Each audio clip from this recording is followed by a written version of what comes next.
Libra. Welcome and welcome back to Heretic Owl Tarot. We are talking about July, which is crazy, isn't it? Oh my gosh. I hope that June has treated you well, is treating you well. We're just shuffling the deck a million times. This is my favorite feeling deck. Oh, I love the way that it feels when you shuffle it. I could do this forever. I also love this deck. It's the Medicine Woman Tarot. And it's such a beautiful interpretation of the journey through tarot. So I have the guidebook here, and we'll be referencing that probably more than once. We'll see. And a shameless self-plug, I do sell this deck and the guidebook in my Etsy store. Generally, they're sold separately, and I just believe that you should have both. So so I'm selling them together. The link for that is in the description below. There's also a discount code specific to my YouTube homies. So we're just gonna shuffle. We're looking for a message for Libra for July 2022. Usually when cards start popping out, we know that we're getting there.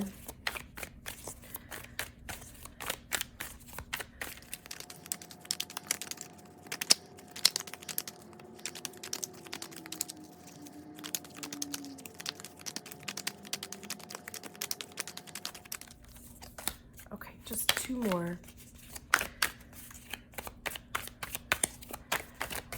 There we go. Let's see.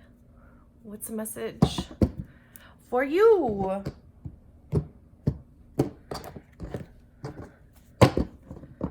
Here we go. Six of Arrows, moving on. Looking forward. Exemplar of Arrows. This has come out in so many readings. This month, it's the King of Swords. So, I mean, clearly, like, people are really getting their focus. Nurturing Lodge of Bowls or the Queen of Cups. Power Lodge of Pipes or the Queen of Pipes. Queen of Wands, sorry. Six of Bowls or the Six of Cups. And the High Priestess.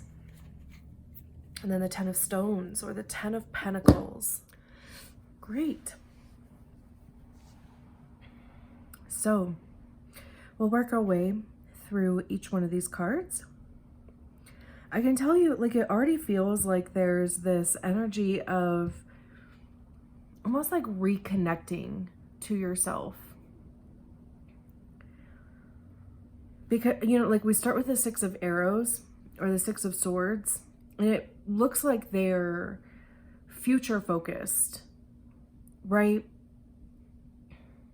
We have this broken sword down here, and it's like, dunzo with that.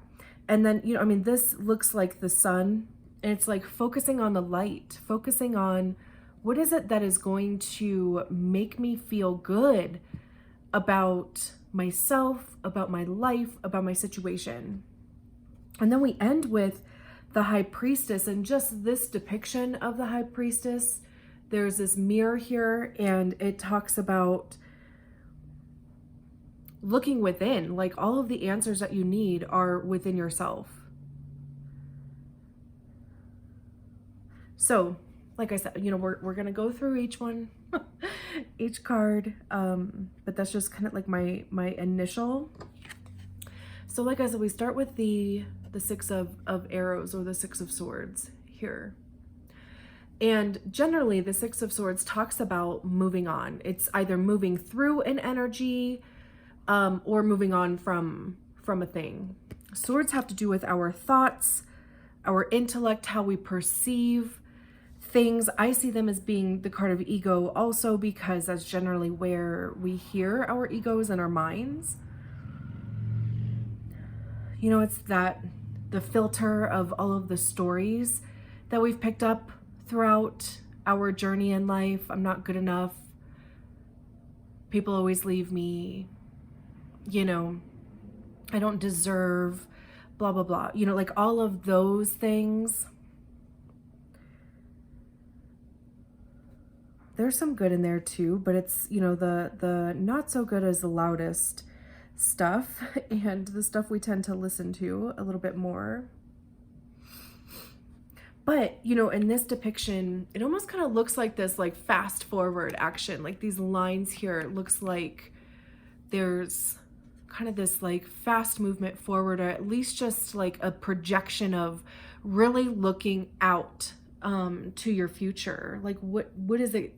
What does it look like for me, and how do I want it to look? And like I said, you know, almost, it looks like, you know, her head is blocking the sun, but, you know, really kind of holding on to that vision of, you know, because I don't know if I just said this, but the sun is everything good. It's every good feeling wrapped into one symbol. It's also, you know, like life force energy, right? Rejuvenation. What's going to make me feel alive again, you know, and be excited about life and the path that I'm on and what's happening.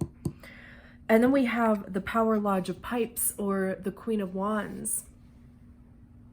And it almost kind of feels like these two cards are like double confirming each other.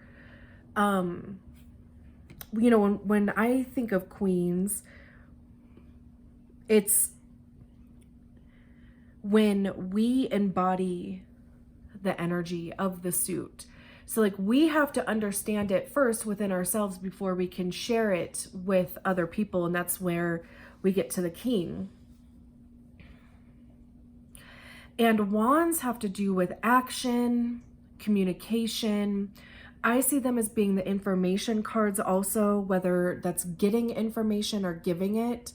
There's a lot of creativity and passion, a lot of desire that goes into wands. But, you know, just the depiction, the art, you know, on this card, we have this figure here. And we can see the wisps of energy coming out of her hands, out of her mind, out of her heart. And, you know, how it's kind of going around all of these figures, right? So it really kind of feels like there's this healing going on. Like, not only are you mentally moving away from, or moving through, moving out of a way of thinking or a way of perceiving a situation, but it's almost like you are actually moving on also, like the act of moving on.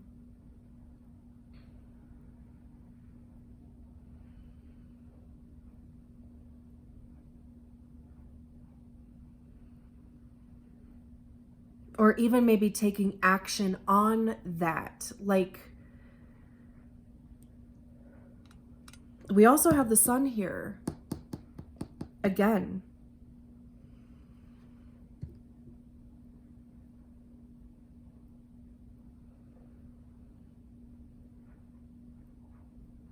I like kind of keep hearing in my head, it's like, you may not understand why something happened, and maybe that's not even necessarily the point, because like I said, our understanding is going to come from our own experience.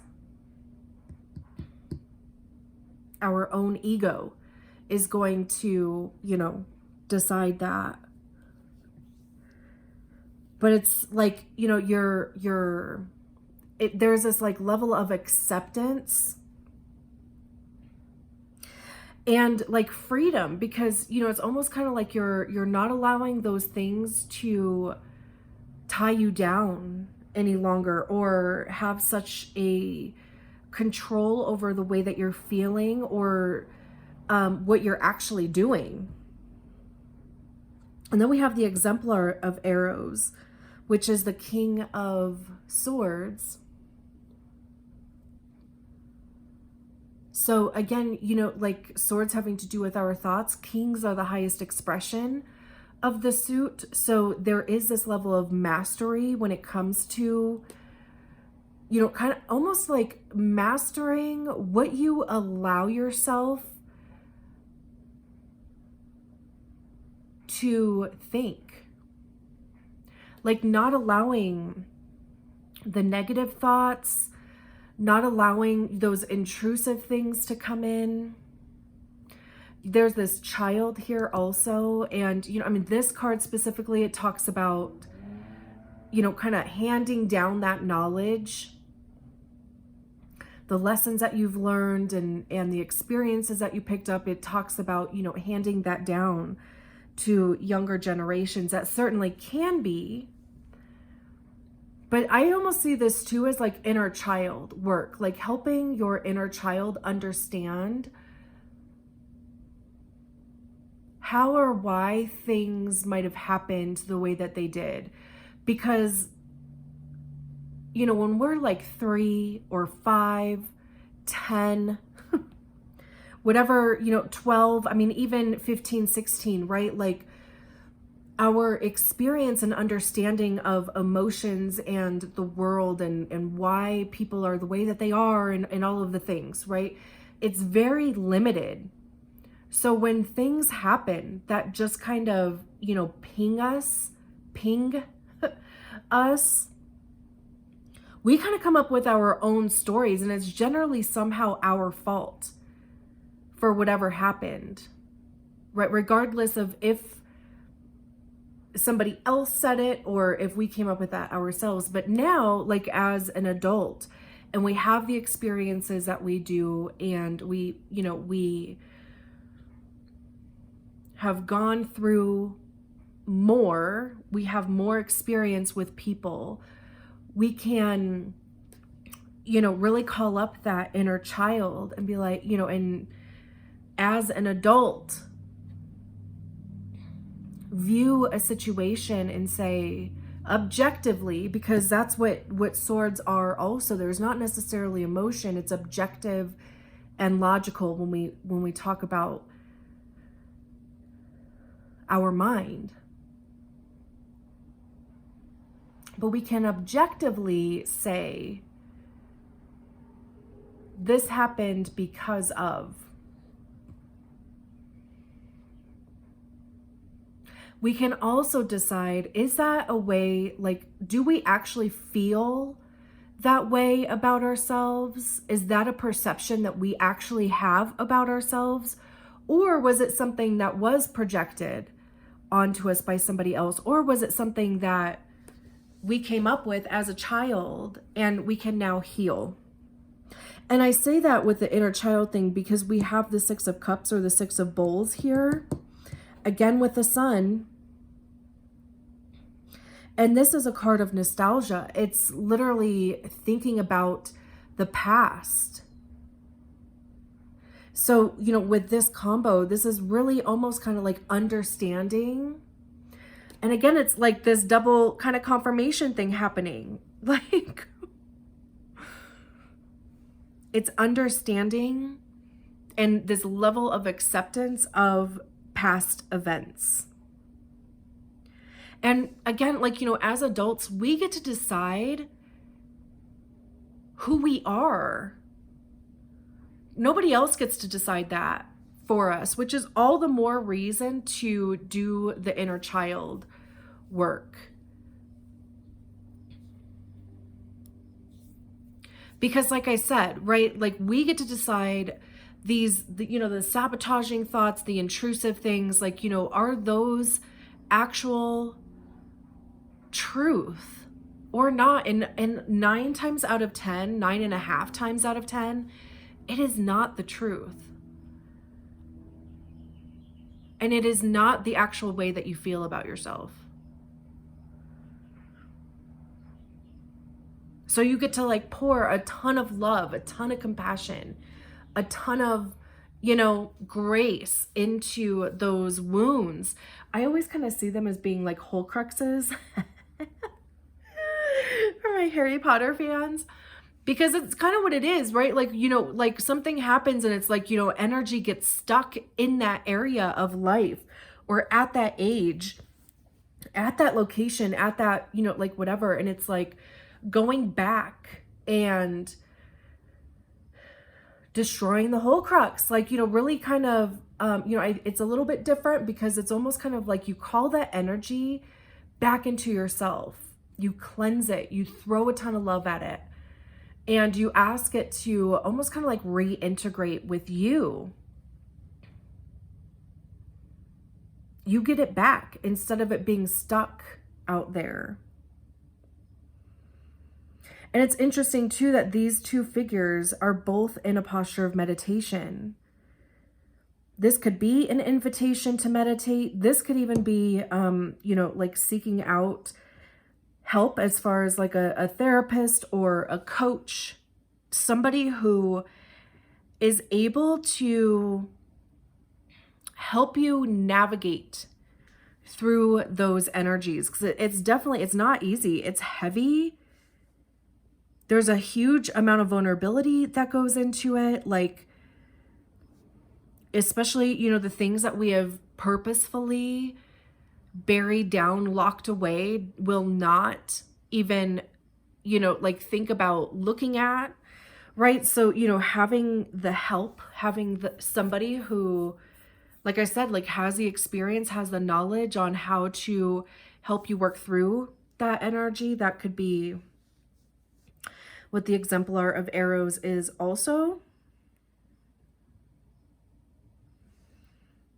I'm a big proponent for therapy. Oh my gosh, absolutely. Because I nobody got time to let all this old shit affect new shit.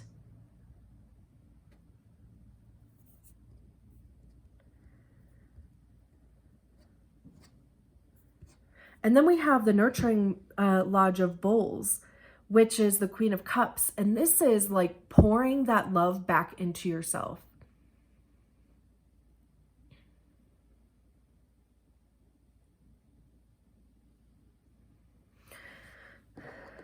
It also talks about community, family, right? I mean, we have these figures here.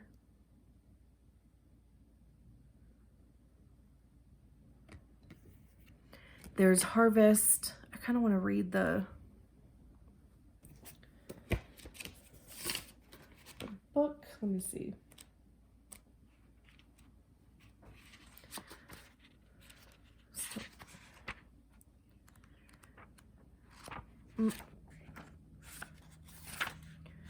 Let's see. Enter the lodge of spiritual family and celebrate your lives together.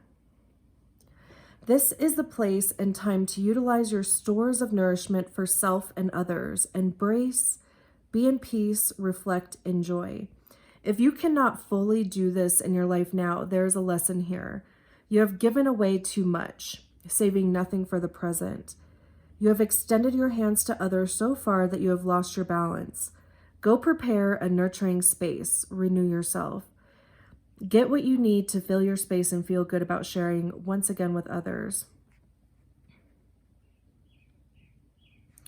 Your life is designed to bring you into constant relationship. Each relationship is a chance to act as you are serving the divine being by serving that part of God that lights each human and creature's present. Creature presence, sorry.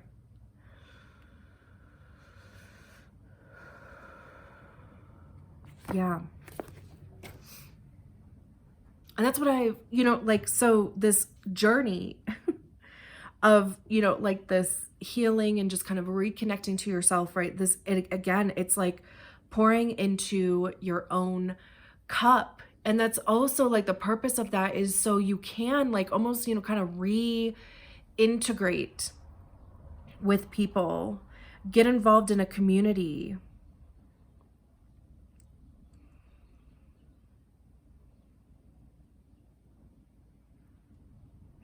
And then the High Priestess to me is like, you know, being in tune with your star player. It's your higher self. It talks a lot about intuition,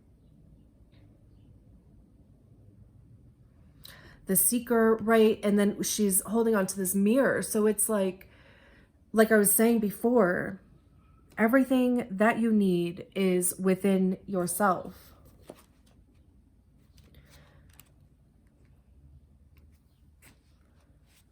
It says, my world is a reflection of my relationship to all that is. Through my image and word, great spirit's wisdom takes form. I am the seeker, high priestess of my own destiny. I look first within myself for the cause of all that I see before me.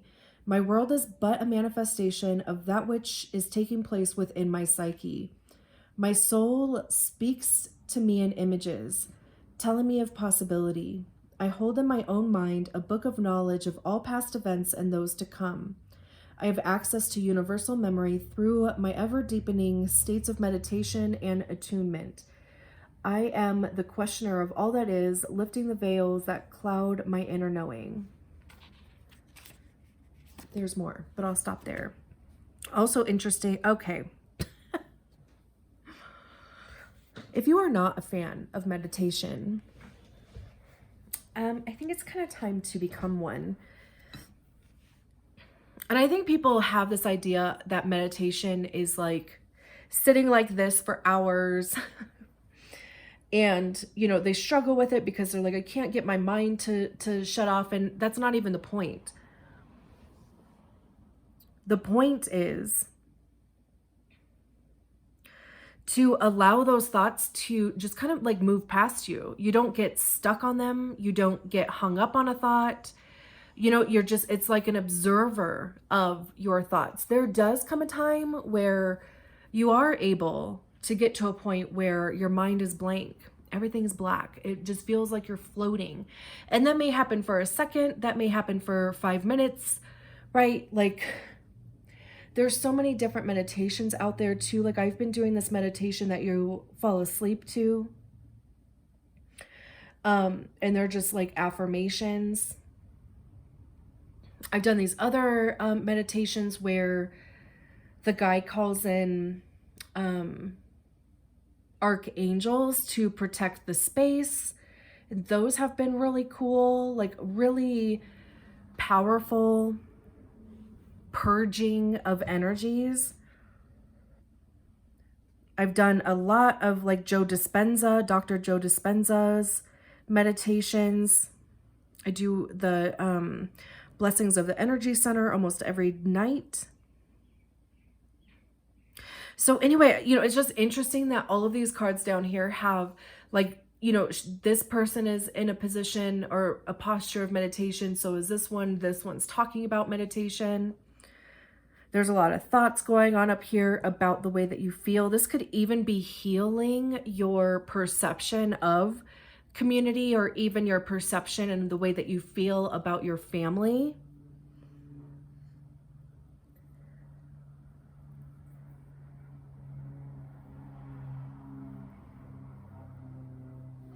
And then we have the 10 of Stones here, or the 10 of Pentacles. And it does talk about legacy, having what you need. This card talks about finding your niche. And we have the Sun back here again, right? So it's like this whole kind of journey here to reconnect with yourself, right? Like call your energy back to yourself. It's all, you know, like the purpose of it is for you to be able to like, you know, kind of see yourself clearly and really kind of move on from it so you can be in a place where like you found, you know, like your purpose or, right? Because this even talks about being recognized. Stones and Pentacles have to do with our money, like how we make it, how we save it, how we invest it. It has to do with our time and energy, even our physical body, because, you know, the Pentacles have to do with that the 3D world, the things that we can touch. So this could even be improving your health. It could even be wanting to improve your health. Like if you're kind of stuck in this energy, and if this energy is stuck in your body, then it's hard to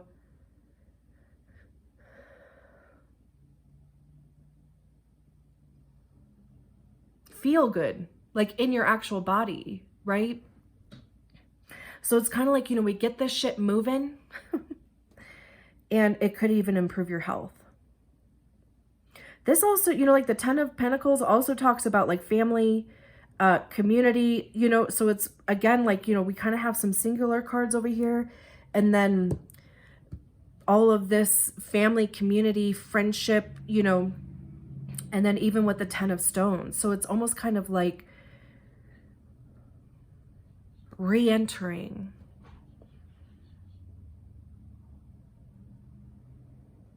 Which I know probably doesn't even sound good right now. But we'll see. I'm going to leave it there. Thank you so much, Libra. I'll talk to you soon. Bye.